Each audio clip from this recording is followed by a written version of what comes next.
You'd think after 16 years in the military, after the dirt, the sweat, the blood, the funerals, that nothing could shake you. You think that once you've seen the worst of what men can do to each other, you'd be immune to pain back home. But pain has a different face here. It's quieter, smarter. It doesn't scream, it whispers, and it waits until you think you're safe. My name's Daniel Price. I'm 41 years old. I spent the best and hardest years of my life in the U.S. Army Special Forces. I've been in more countries than I can count, and I've seen more death than I care to remember. But I survived. Came home in one piece. Well, mostly. 2 broken ribs that never healed right, tinnitus that won't let me sleep, a shoulder that clicks when I turn left too fast, and a brain that doesn't always know when it's back in North Carolina and not some rooftop in Fallujah. After retirement, I did what every vet is told to do. I tried to adjust. I opened a small workshop out in the countryside, started restoring old wood furniture. It's quiet work, precise. Wood doesn't yell at you, doesn't bleed, just splinters if you're not careful. I like that. I needed it. Lauren, my wife, supported it from the beginning. She said I needed something that was mine, said I needed to stop living like I was always waiting to deploy again. She was right in her way.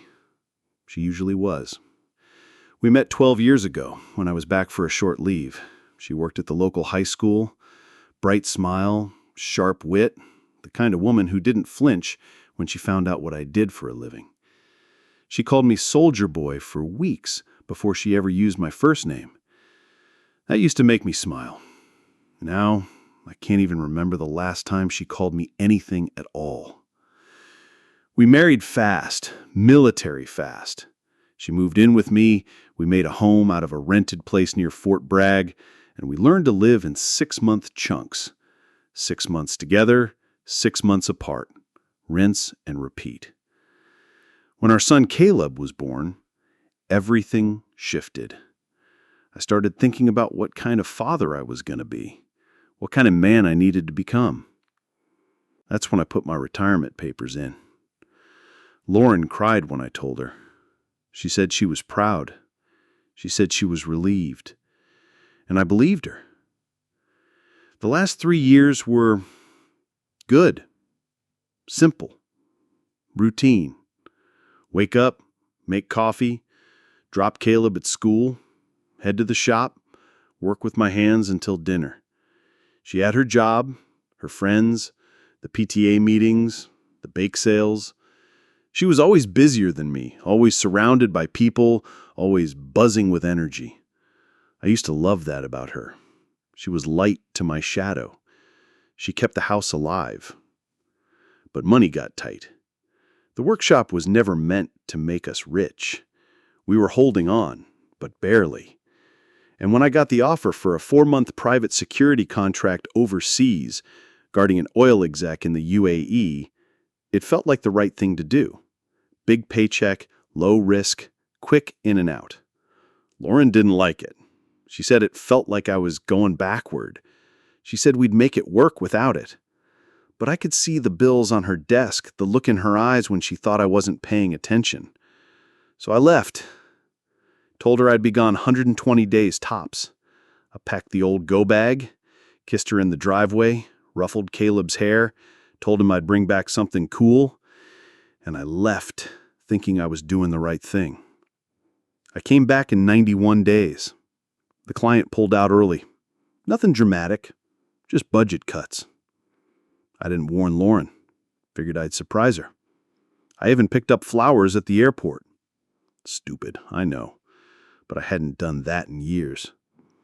I was smiling when I pulled into the driveway. Sun was setting, porch light flickering. I felt home until I stepped inside. The air was different. The rhythm of the house was off. Shoes weren't where they used to be. The couch rearranged, like someone had been sitting there and left in a hurry. Lauren was shocked to see me. Not happy, not angry, just frozen. Her eyes widened, and I swear, for half a second, I saw fear.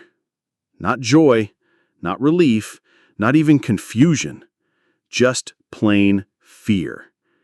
And that's when I knew something was wrong. Lauren tried to recover fast. A smile that didn't reach her eyes, a nervous laugh, a rushed, "You're back early," as she moved to take the flowers from my hand like that was what mattered. I stood still, studying her. Something in her posture was wrong. She kept one hand behind her, like she was shielding something or someone. Her breath was shallow, her hair freshly washed, but she never washed it at this hour. And her shirt, it wasn't hers. It was a man's t-shirt, too wide in the shoulders. It hung on her like it didn't belong. My mind cataloged it all without effort, like clearing a room. Sensory, automatic. Years of training turned into instinct, and instinct screamed, "This isn't just surprise." She was hiding something. Someone. She told me Caleb was staying at a friend's for a sleepover. Convenient. Too convenient. We never let him stay over on a school night. She stammered something about a special event, a movie night at his friend's house, then offered me wine, which she knows I don't drink. I said no. I sat, looked around. Everything felt staged. Too clean. Smelled like candles. Air freshener. Overcompensating. The carpet had been vacuumed recently, but only in certain directions. The master bedroom door was closed. She never closed it. Her voice trembled when she asked about my flight. I gave short answers. I wasn't ready to talk. Not yet. I needed to observe. I walked through the house after she went upstairs to get changed. I wasn't snooping. I was scanning. The guest bathroom had 2 toothbrushes in the cup. One hers. One black. Not mine. The towel rack had a damp towel still warm to the touch. There were 2 coffee mugs in the sink. Not one. I opened the trash can. Saw a used condom wrapper, half covered by tissues. I didn't flinch. I didn't let myself. I just logged it. Then I checked the garage. My workbench had been moved slightly, not by her. I knew her way. She always bumped into things without noticing. This was deliberate. The door to the side yard wasn't locked all the way. My heart beat slow. Deliberate. I felt like I was back on recon, every second full of possibilities I didn't want to name. That night I lay next to her in silence. She curled away from me. I watched her back rise and fall. I remembered how she used to tuck her feet under mine, how she'd hum before falling asleep. Now she was silent. Still, like a body trying not to be found. And I thought, who the hell are you now, Lauren? And what have you brought into this house? The next morning, I walked Caleb to school.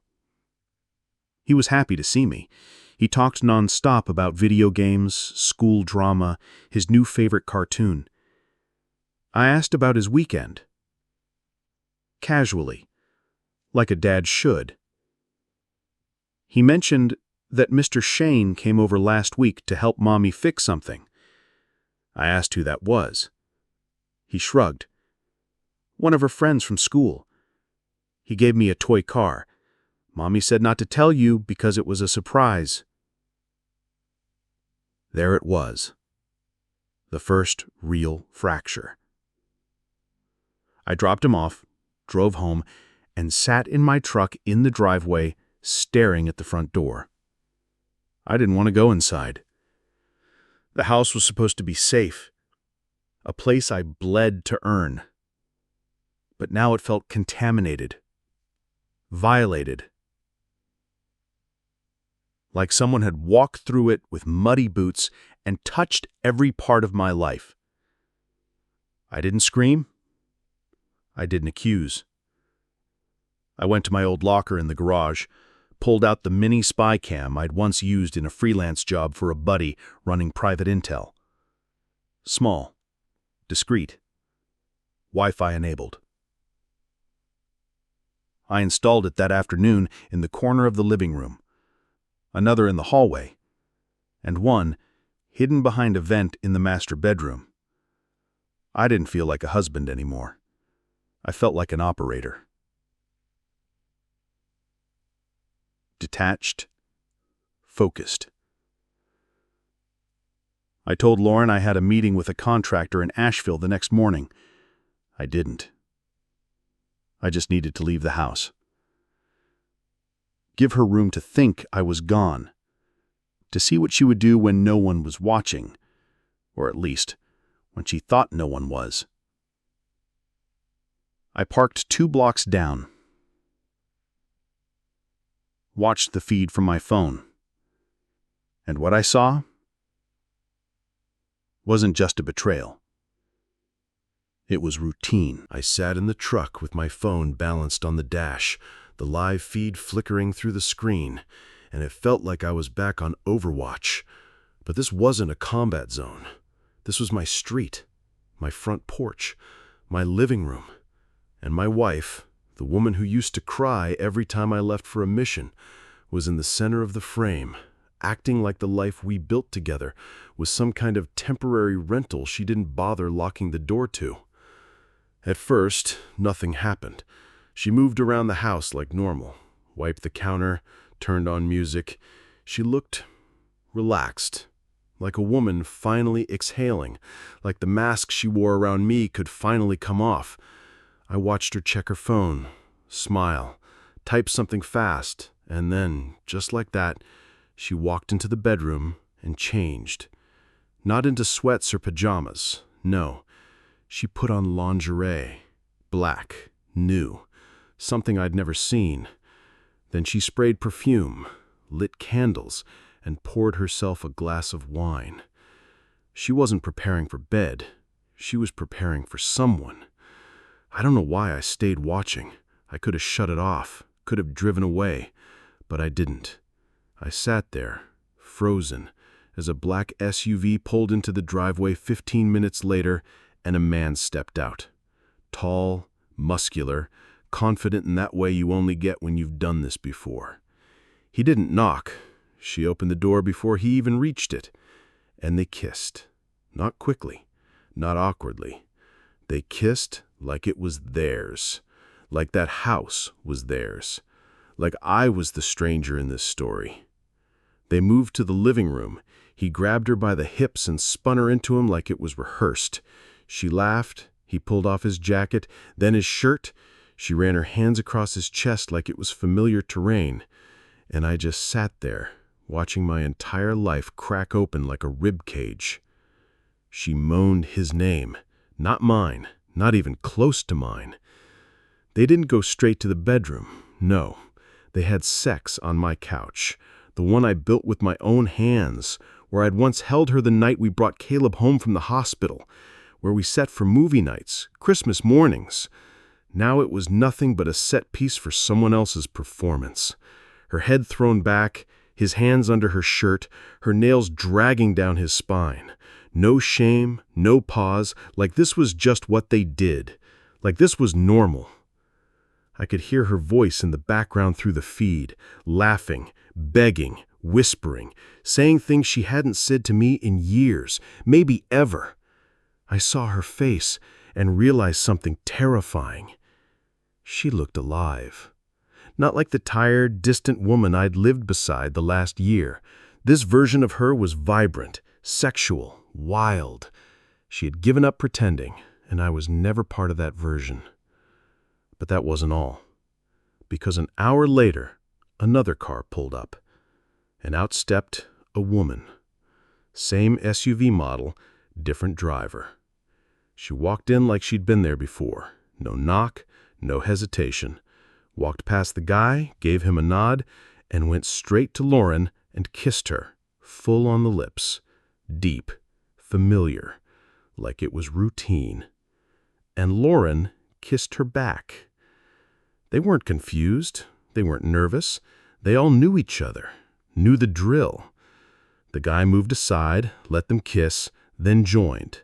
And I, the man who fought for her peace, who held her through panic attacks, who rebuilt his life around being her husband, I watched as 3 people laughed and undressed each other in the house I paid for. It wasn't cheating. It was a second life. It wasn't a mistake. It was planned. I sat there for 2 hours, maybe more. I don't remember. I didn't cry. I didn't throw my phone. I didn't scream into the steering wheel. I just sat. And every second I felt more like a ghost, like I'd already died and no one told me. They weren't hiding. They weren't scared to be caught, because they believed I'd never come back. Not early, not now, not to this. And maybe, in some sick way, they were right. Because the man sitting in that truck, frozen, silent, watching everything he'd trusted disintegrate on a 5-inch screen, wasn't the same man who kissed her in the driveway 91 days ago. He was someone else. And so was she. I walked through the front door, and the silence hit me like a wave, cold, heavy, suffocating.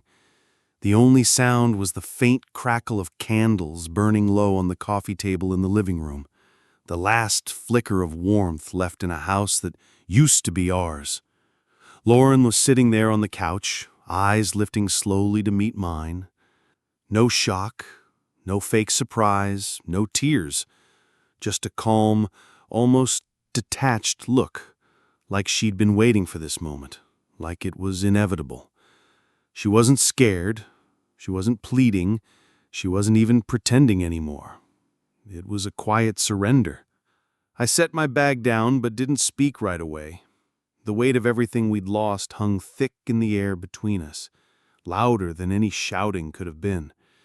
We just sat there, letting the silence stretch out until I finally broke it. I saw everything. My voice was low and steady, stripped of anger or desperation. It was just the truth laid bare. Her eyes didn't flicker. She nodded once, simply, like she'd already known for months that this day would come. "Yeah," she said, voice soft and empty. "I know." I told her about the SUV pulling up, about the man, about the woman, every detail I'd witnessed through the screen. I expected some kind of denial or pleading. Nothing. She didn't flinch, didn't cry, didn't try to explain. She just sat there, letting the truth settle over us like poison. When I asked why, she shrugged like it was the most obvious thing in the world. "Because I was tired," she said. "Tired of pretending, tired of waiting for something that wasn't there." Those words hit me like a bullet straight to the chest. Not because they were cruel, but because they were said so casually, so matter-of-factly, as if our entire marriage was nothing more than a chapter she was ready to close. I told her I wasn't angry anymore, that I'd stopped fighting, that I was done hoping for something that never existed. I said I'd leave in the morning. She didn't ask me to stay, didn't beg, didn't even look away. Just nodded, as if confirming what I already knew. I was a stranger in my own life now. The man she used to love was gone, and she had moved on without me. That night I packed my things quietly, moving through the empty rooms like a ghost. I didn't cry. I didn't scream. I just felt hollow, a shell of the man who once believed in us. I lay on the couch, staring at the ceiling, thinking about everything that had been destroyed, every memory, every promise, every moment I thought we shared. The house wasn't home anymore. It was a reminder, a scar that wouldn't heal. And sometimes surviving means learning how to carry that scar without letting it break you completely. I left that house the next morning before the sun even rose. There was no grand farewell, no raised voices, no desperate pleas. Just the cold air against my skin as I quietly shut the door behind me and stepped into a world that suddenly felt unbearably vast and empty. I didn't look back. I didn't need to. Every memory, every shared laugh, every broken promise was already burned deep inside me, a scar etched in my mind that no amount of time could erase. I wasn't looking for a new love to patch the holes she left behind, nor did I believe in quick fixes or miraculous healing. There was no sudden epiphany or magical moment when the pain would vanish. Instead, there was only the slow, grinding process of learning to live with it. Some days the weight of it all threatened to crush me, like a storm raging inside my chest that never fully passed. I found myself drowning in a flood of what-ifs and regrets, replaying every lie she told, every secret message she hid, every touch that wasn't meant for me but burned in my memory like a brand. That poison seeped into the darkest corners of my mind, dragging me down when I least expected it. But even in those moments, I forced myself to keep moving forward, one step at a time. I threw myself into work, pushed my body harder than ever before, clung to the small, quiet moments when the world was still enough for me to catch my breath and forget, if only briefly.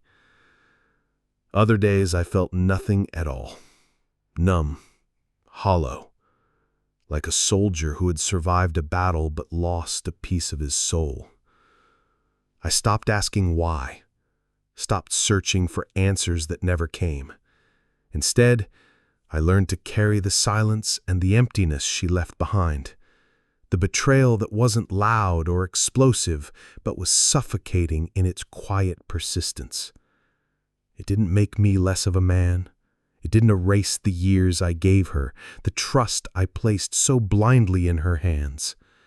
It only changed me, made me more cautious, more guarded, but somehow still alive. In time, I realized that healing isn't about forgetting or pretending it never happened. Healing is about acceptance, about facing your scars head on and choosing to keep walking forward anyway. The war outside changed me, that much was clear. But the war inside, the one I never signed up for, nearly broke me completely. Now, after everything, I am still here. Still breathing, still fighting, still learning to be whole again, not by erasing what happened, but by owning it, by carrying that weight on my shoulders without letting it crush me. This isn't a story about forgiveness. It isn't about reclaiming what was lost or pretending everything can go back to how it used to be. It's about survival, about waking up every single day and deciding to live, not because it's easy or because I want to, but because I have to. Because life moves forward whether you're ready or not, and the only choice I have is to move with it. Some nights I still lie awake and hear the echo of her voice, the ghost of her touch, the ache of what might have been, but I don't let it break me anymore. I've learned to hold that pain close, like a reminder of my strength. Because surviving isn't about forgetting the wounds. It's about learning how to carry them without letting them define you. And so, I keep walking. One step, one breath, one day at a time.